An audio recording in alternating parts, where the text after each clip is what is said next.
자, 오늘은 벡터 연산 세 번째, 벡터의 실수배입니다. 앞에서 우리가 벡터의 합, 그다음에 차 이런 걸 했죠. 요번에 이제 곱인데 벡터끼리의 곱이 아니고 벡터에다 어떤 실수배를 한 것을 말합니다. 우리가 벡터를 어떤 문자로 이제 나타내는데 그 문자 위에다가 이제 벡터임을 표시하기 위해서 스칼라, 즉 크기만 가는 양이 아니라 방향과 크기를 동시에 가는 양이라는 걸 표시하기 위해서 화살표를 붙이는데, 어쨌든 화살표가 붙었든 말든 간에 얘를 우리가 하나의 문자처럼 생각을 한다면 여기에 어떤 상수가 곱해지는 것은 자연스럽게 할 수 있다는 걸 우리가 생각할 수가 있죠. 자, 어떤 결과가 나오는지를 한번 봅시다.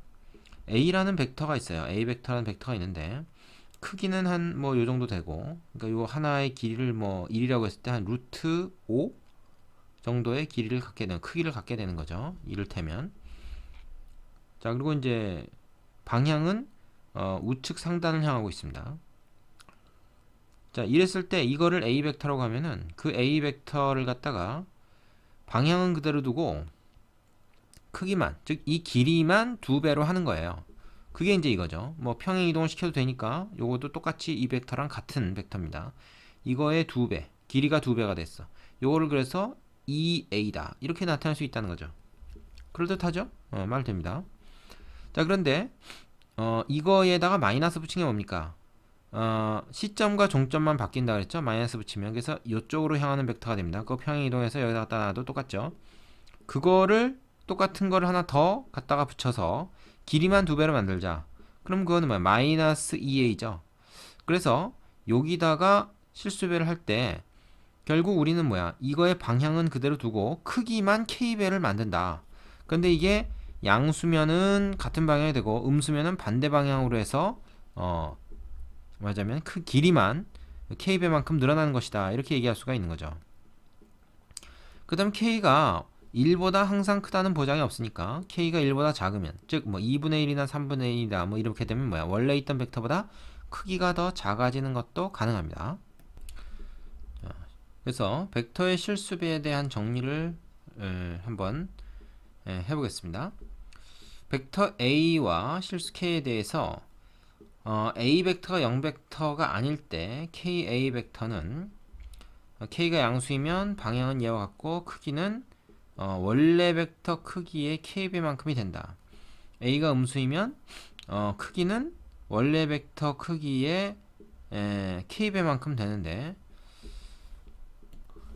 그냥 K라고 그러면은 K가 음수니까 마이너스 몇 배 되잖아요. 그래서 크기가 몇 배다 할 때는 항상 그 양수로 나타내니까 K가 음수일 때는 마이너스를 붙여서 얘기를 해줘야 몇 배라는 양수 표현이 됩니다. 이거 마이너스 보인다고 해서 전체가 음수가 아니죠? 이거 양수입니다. 양수. 방향은 이거와 반대가 된다. 위에서 살펴본 내용이죠. K가 0이면 0벡터가 돼버린다. 자, 어떤 벡터든지 거기다 0을 곱해버리면 0벡터로 변합니다. 길이가 0이 돼버리니까, 크기가 0이 돼버리니까, 그죠?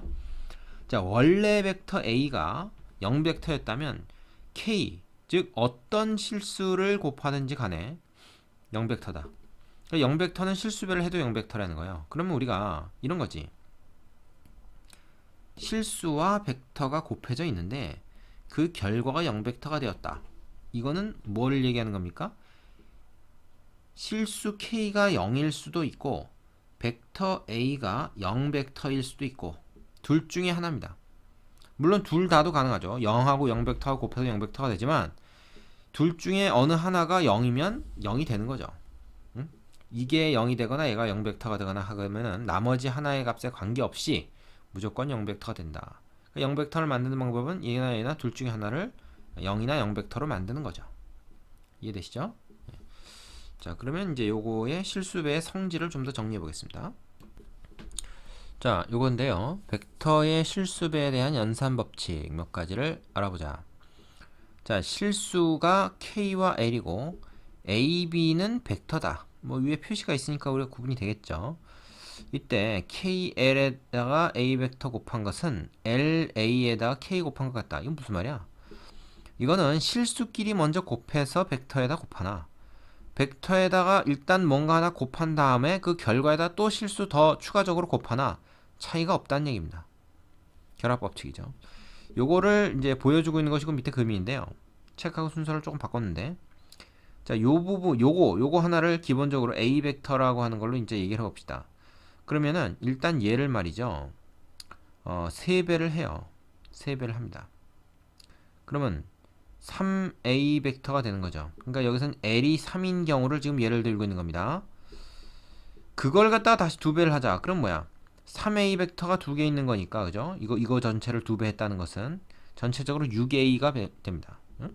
6A 벡터가 되는 거죠. 그런데 K하고 L을 먼저 곱한다 생각해봐. 2 곱하기 3은 6이죠. 그래서 A 벡터를 6배 한 것이 된다. 그럼 이거나 결과가 우리가 똑같이 6A 벡터가 된다는 걸 확인할 수 있잖아요. 마치 이것처럼 이거랑 마찬가지로 모든 경우에 대해서 이걸 얘기할 수 있습니다. 지금 2와 3에 대해서만 얘기를 했는데 모든 경우에 대해서 이 결합 법칙을 얘기할 수 있다. 실수배에 대해서. 이건 뭐 직관적으로 금방 받아들여질 수 있는 내용이죠. 자, 두 번째 분배 법칙인데 이 분배 법칙이 두 가지가 있습니다. 지금 어떻게 분배하냐? 벡터 하나를 가지고 실수 두 개에다가 이렇게 분배를 한다. 이게 지금 합입니다. 지금 합이나 사실은 차도 가능해요.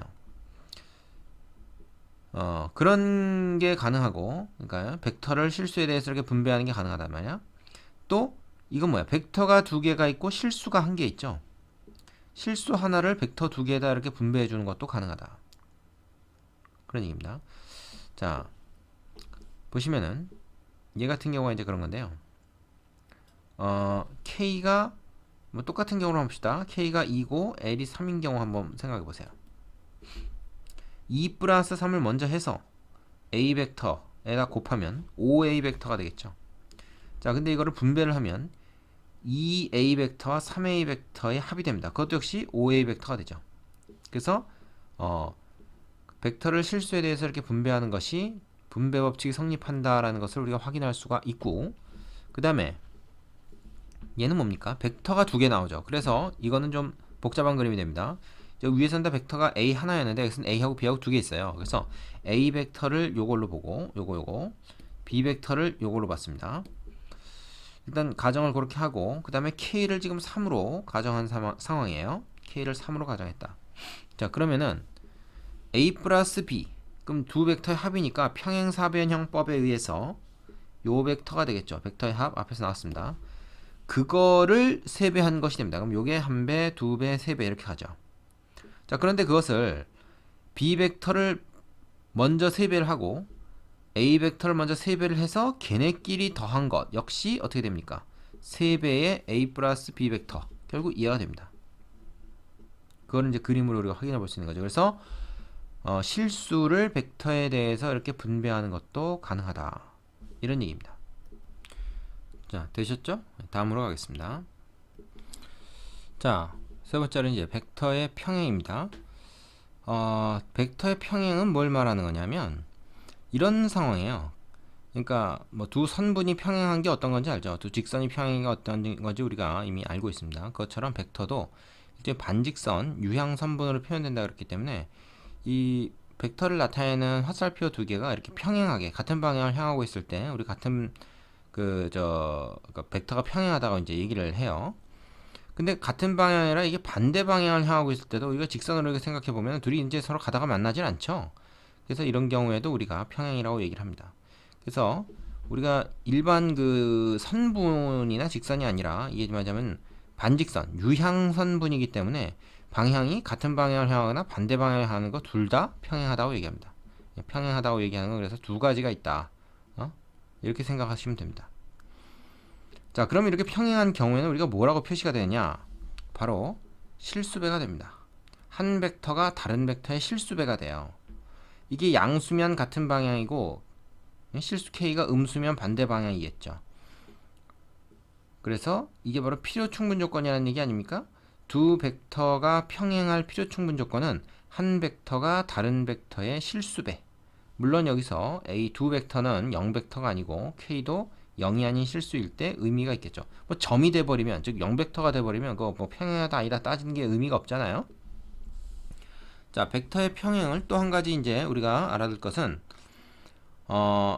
이게 무슨 얘기냐면 세 점 ABC가 한 직선 위에 존재할 조건입니다. 이거 어디서 많이 본 거죠. 우리가 1학년 때 직선의 방정식에서 세 점이 한 직선 위에 있으려면 어떻게 됩니까? 요 두 점 가지고 구한 기울기나 요 두 점 가지고 구한 기울기나 요렇게 두 점 가지고 구한 기울기나 기울기가 일치하면은 이게 한 직선 위에 있는 거 아닙니까? 말하자면 여기서도 그거랑 비슷한 상황이 벌어지는 겁니다. AC 벡터, 여기 좀 A, B, C라고 이름을 지어볼게요. AC 벡터라고 하는 거는 이제 요거죠, 요거하고 AB 벡터라고 하는 것은 요거라고 합시다. 얘하고 서로 실수배다 라고 하면은, 자, 두 벡터가 실수배 관계는 뭐야? 둘 벡터가 평행한 거지. 그래서 우리가 평행하다고 얘기할 수 있다. 이때 어떻게 됩니까? A, B, C 세 점은 한 직선 위에 있게 되는 거죠. 그래서 세 점이 한 직선 위에 있을 조건은 세 점을 가지고 맞으면 벡터를 이렇게 만들었을 때 걔네들이 서로 평행해야 된다. 즉 서로 간에 실수배 관계가 있으면 된다. 그럼 기울기가 같은 그런 상황과 마찬가지가 되어서 얘네가 한 직선 위에 세 점이 있는 상황이 설명이 된다. 이게 다 지금 필요 충분 조건입니다. 이때만 이렇게 되고 이렇게 되면 반드시 이렇게 된다. 그런 얘기죠. 그래서 벡터의 평행이라는 개념은 두 벡터가 실수배 관계에 있다. 한 벡터의 실수배를 해서 다른 벡터를 만들어낼 수 있다. 이 개념으로 생각하면 된다라는 걸 꼭 기억하시기 바랍니다. 자, 그 내용과 관련 지어서 여기 지금 특강을 한번 보겠습니다. 평행하지 않은 두 벡터. 자, A, B 두 개의 벡터가 있는데 서로 평행하지 않대. 평행하지 않다는 건 뭐예요? 서로가 서로의 실수배가 아니란 얘기입니다. A 벡터를 B 벡터의 어떤 실수를 곱한 것으로 표현할 수가 없다라는 뜻이에요. 그렇게 됐을 때는 우리가 A 벡터의 실수배, B 벡터의 실수배를 해서 그것을 더한 것이 0벡터가 되었다는 말은 이 실수 두 개가 다 0이라는 얘기다. 이런 말입니다. 자, 이거는 우리가 예전에 했던 그 무슨 복소수 상등에 관한 정리 혹은 무리수 상등에 관한 정리랑 상당히 유사한 내용이 돼요. 왜 그렇겠습니까? 0벡터가 아닌 두 벡터 AB라고 했으니까 A 벡터, B 벡터는 길이를 갖는 선분, 유향선분으로 나타낼 수 있고요. 시점을 일치시켜서 일단 이렇게 한번 만들어 봤다 라고 생각을 합시다. 우선 이게 A 벡터고 이게 이제 B 벡터라고 합시다. 그러면 여기다가 실수배를 해서 여기다가 실수배를 해서 이거 길이가 더 길어지든가 짧아지든가 하겠죠. 그죠? 그 다음에 여기다가 실수배 n배를 해서 또 이게 길이가 길어지든가 짧아지든가 하겠죠. 짧아지든 길어지든 혹은 또 이제 음수를 곱해서 뭐 얘가 이렇게 되든 간에 어쨌든 얘하고 얘가 더해져서 어떻게 돼요? 하나의 벡터가 생기겠죠. 그 벡터는 길이를 갖게 됩니다. 길이를 안 가지려면 어떻게 해야 되겠어요? 길이를 안 가지려면 하나가 0벡터가 되면 어떻습니까? 이거에다가 0 더한 거니까 그냥 얘가 됩니다. 그래도 길이는 가져요. 그지? 두 개 합한 거에 길이가 생긴다고. 그러니까 길이 자체를 안 생기게, 즉 0벡터를 만들려면 둘 다 길이를 없게 해서 더하는 수밖에 없다. 그런 얘기죠. 그래서 둘 다 0이 돼야 된다. 근데 0벡터가 아니라고 했으니까 이 벡터 자체를 0벡터로 만들지 못하니까 어떻게 실수배를 0배를 해서 0벡터를 만들자 라고 하는 거죠. 자, 근데 이 얘기가 지금 여기 왜 나오냐? 평행한 두 벡터는 0벡터가 아니래도 합을 0을 만들 수가 있거든요. 예를 들어서 A 벡터하고 B 벡터가 이렇게 했어. 근데 B 벡터가 마이너스 A 벡터야. 그럼 얘하고 더하면 어떻게 돼요? 이게 0벡터 되거든. 둘 다 0벡터 아니지만 더하면 0벡터가 됩니다. 이거에 한 배하고 이거에 한 배 해서 그렇게 돼요. 아니면 뭐 실수배를 했다고 그랬으니까 이런 것도 가능하죠. B가 있고 A가 있는데 요 길이가 딱 요 길이의 두 배야. 그럼 뭐야? A 벡터하고 B 벡터의 두 배하고 더하면 이거 0벡터 됩니다. 둘 다 0벡터 아닌데도 말이죠. 이거 왜 그래? A하고 B가 서로 실수배 관계에 있으니까 이게 가능한 거죠. 즉 서로 평행하기 때문에 이게 가능한 겁니다. 근데 이게 평행하지 않고 조금이라도 이게 이렇게 맞으면 삐뚤어져 있잖아? 그러면 얘네 둘을 가지고 실수배를 해서, 즉 길이를 늘렸다 줄였다 해서 두 개를 더하게 되면 그거는 어떤 벡터든지 하여튼 길이를 갖는 것으로 나온다라는 얘기예요. 그거를 0벡터를 만들려면 각각이 0인 수밖에 없다. 이게 굉장히 사실은 중요한 내용입니다. 그래서 1번이 해결이 되고 나면 2번은 자연스럽게 해결되는 거죠. 왜? 이건 1번하고 같은 내용이에요. 얘하고 얘가 같으면 A 벡터 앞에 있는 놈들끼리 같고 B 벡터 앞에 곱해져 있는 놈들끼리 같다. 이것을 많이 본 거 아닙니까? 자, 무리수 상등에 관한 정리라는 게 있었죠? 이거 기억나나? 1학년 때 했던 겁니다. 복소수 상등에 관한 정리라는 게 있었어요. 뭐지? 자, 이때도 자, AB가 유리수고 루트 M이 무리수다라는 가정이 있으면 얘는 얘와 같고 얘는 얘와 같다. 그 다음에 요것도 얘는 얘와 같고 얘는 얘와 같아야 된다. 이때는 어떤 조건이 있어야 됩니까? A, B, C, D는 실수이다 라는 조건이 있을 때 이렇게 같아야지만 이 등호가 성립할 수 있다는 것이죠. 이해되죠? 네. 그거랑 지금 상당히 유사하다는 걸 여러분이 생각해야 됩니다. 즉 A와 B 벡터가 서로 간에 실수배 관계가 아닐 때는 다른 하나에다가 몇 배를 하든지 간에 얘를 상쇄시킬 수 있는 방법이 없다는 거예요. 방향 자체가 다르다 보니까 엉뚱한 데로 가다 보니까 지금 그 얘기를 하고 있는 겁니다. 이거 직관적으로 좀 이해를 하고 넘어가셨으면 좋겠고요. 자, 여기까지 되셨으면은 거기 개념 확인 코너 문제 좀 풀어보시고 그 다음에 예제로 넘어가시면 되겠습니다.